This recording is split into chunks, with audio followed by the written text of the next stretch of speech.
So it turns out Helluva Boss Season 2, Episode 3 came out, and I watched it, and I thought it was fine. I thought it was okay. I thought it could have done things a lot better, as I expect from every Helluva Boss episode. The main thing that I have a problem with when it comes to Helluva Boss is its writing. I don't think its writing is particularly good. I mean, the animation, obviously, spectacular for independently produced animation, but the writing is just can't really compensate for it. And the main issue with the writing of the show, which is the main issue that I have with Helluva Boss, is that it breaks continuity a lot. And the drama and suspense are mainly downplayed in favor of particularly fast animation, even when scenes should be moving much slower. And I get that the creator, Vivzi Pop, aka Vivi Madrano, has ADD, and that is an explanation, but it's also not an excuse. The episode starts with Millie barging into the office full of rage because she saw her ex. Now, while Blitz and Moxie have the best character writing in the show, Millie is kind of sidelined, and it's weird because,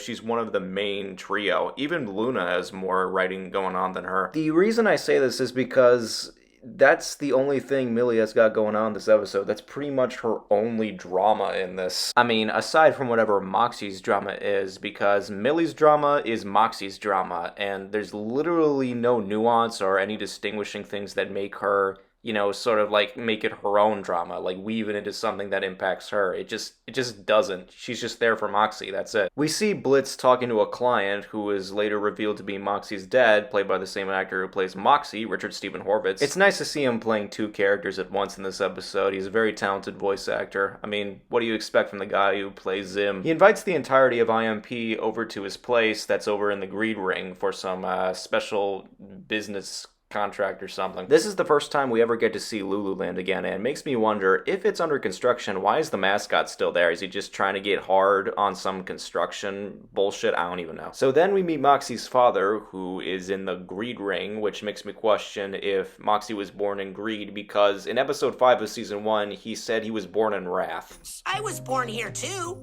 I have some fight in me. But maybe he was just trying to suppress his memories of his home life, which we'll get into later. So Moxie's ex shows up in the house, who is also Millie's ex that she was talking about at the beginning of the episode. Yeah, they banged the same person. I think that's just to compensate for Millie's terrible writing in this episode, considering that she is literally just Moxie without any of the complexity. So Moxie met his boyfriend Chaz at a party once, and they eventually fell in love with each other, but then they robbed the bank, and Chaz betrayed him. And Millie's story is never explained with this guy. It is never brought up once in this episode. So it is a complete coincidence. Something that you shouldn't really have more than once in your episode or show or book or whatever you're writing. And if you do want a coincidence in your story, it probably should be the main focus, not something in a side story like this. I mean, it couldn't be a coincidence if you count the fact that Chaz is very egotistical and sexy and hot, but yet again, I'm still counting that as a coincidence. And if you don't want to make that a coincidence, you could either make Chaz a very popular heartthrob or,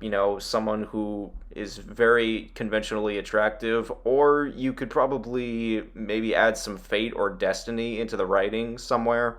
Somehow, I don't know. But I doubt that's what you want to do in your mainly dark comedy show about a bunch of imps who try to kill humans up on Earth or something. I mean, like, Helluva Boss clearly doesn't know what it wants to be anymore. I thought it had an idea at the start, like a bunch of imps doing something a la The Office, and killing humans is kind of the punchline, but yet again, it got soaked in so much drama and so much characters that they had to develop, and so many characters that they had introduced. So many other stories they had to tell. They just had to shove it all in there. I don't know what the hell they were even doing. I can't even tell if it's supposed to be a continuous story or an episodic series. So Moxie gets thrown in jail for robbing the bank, and he meets Blitz in jail, which raises quite a big question. I mean, like, didn't they meet when Moxie was trying to be hired for the job or whatever? What the actual fuck? Now we get to the real meat and potatoes of the episode, which is Moxie's backstory and his relationship to his domineering father. So essentially, this episode is about Moxie's dad wanting Moxie to marry Chaz so he could, get some money or whatnot, or because since Moxie left, he kind of left a financial burden on his father's whatever the hell he does. I don't even know what he's employed in. He's a millionaire. I don't give a fuck. So Moxie's mother was always very supportive of Moxie and gave him lots of unconditional love, and he never really got to resolve any issues he had at a young age with his father, who was always controlling and abusive. So Moxie's father, in a fit of toxic masculinity, wanted Moxie to drown his own mother, and assuming by this clip, which obviously, like, I don't even, is it like a different person, or is that his mother? Because it sounds like a girl. I don't know. I might check it out later. I mean, they could have like cleared it up who is behind the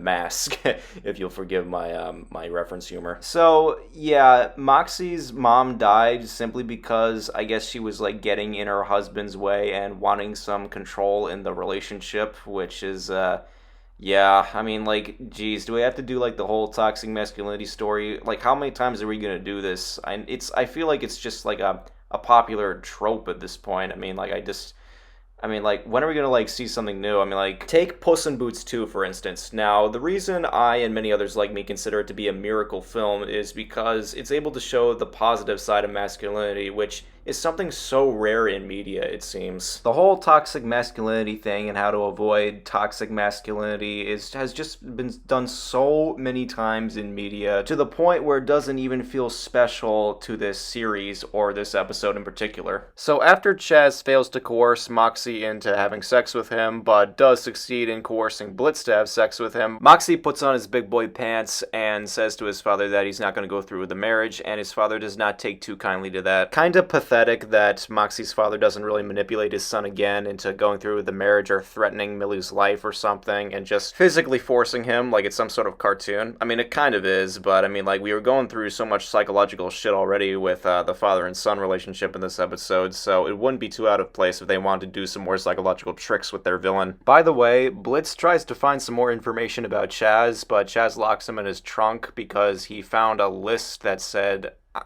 pretty much what Chaz was already doing. We didn't need a second, reminder, like treating us like we're dumb. That scene was pointless and added nothing, except for the fact that Chaz faked his wealthy upbringing, further cementing the fact that Moxie's father is a fucking moron. But at least he has chills. Number 15. At least he has Chaz killed in the end. That's some epic shit. So yeah, Helluva Boss Season 2 Episode 3 was released today, and it's fine. However, Stella is still the best villain in my mind. Even if her character's writing was butchered beyond all belief, she's just such a holy bitch. But fuck, to this point in Helluva Boss's timeline, there are so many villains introduced across episodes, and before they're about to do something truly evil, the episode ends on a cliffhanger. Like, what the actual? When are they gonna see the heroes again, and when are they gonna get their revenge? Stella, Stryker, the Dork Agents, the motherfucking Cherubs, and now Moxie's father? Are we just supposed to expect some grand finale in which all the villains from respective episodes just meet up and want the heroes out of themselves so they can get their sweet, sweet revenge?